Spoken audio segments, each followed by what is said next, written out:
തിരുവനന്തപുരത്ത് തദ്ദേശ തെരഞ്ഞെടുപ്പില് സീറ്റ് നൽകാത്തതില് മനനൊന്ത് RSS പ്രവർത്തകൻ ആത്മഹത്യ ചെയ്ത സംഭവത്തില് പ്രതികരിച്ച് BJP നേതാക്കള്. സംഭവത്തില് അതിയായ സങ്കടമുണ്ടെന്നും എന്താണ് കാരണമെന്ന് അന്വേഷിക്കുമെന്നും BJP സംസ്ഥാന അധ്യക്ഷൻ രാജീവ് ചന്ദ്രശേഖർ പ്രതികരിച്ചു. സംഭവം അറിഞ്ഞതിനു പിന്നാലെ തിരുവനന്തപുരം ജില്ലാ അധ്യക്ഷനോട് അന്വേഷിച്ചു.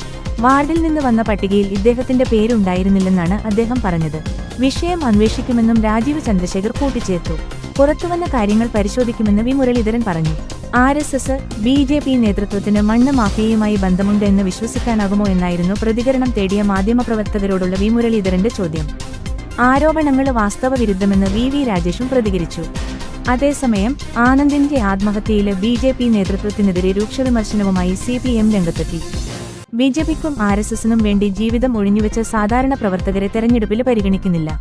ഉദ്യോഗസ്ഥരെയും മാഫിയ ബന്ധമുള്ളവരെയുമാണ് സ്ഥാനാർത്ഥിയാക്കിയത്.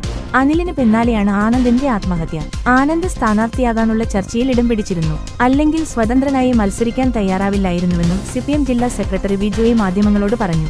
പിന്മാറാനുള്ള വലിയ സമ്മർദ്ദത്തെ തുടർന്നാകണം ആത്മഹത്യയെന്നും വി ജോയി കൂട്ടിച്ചേർത്തു.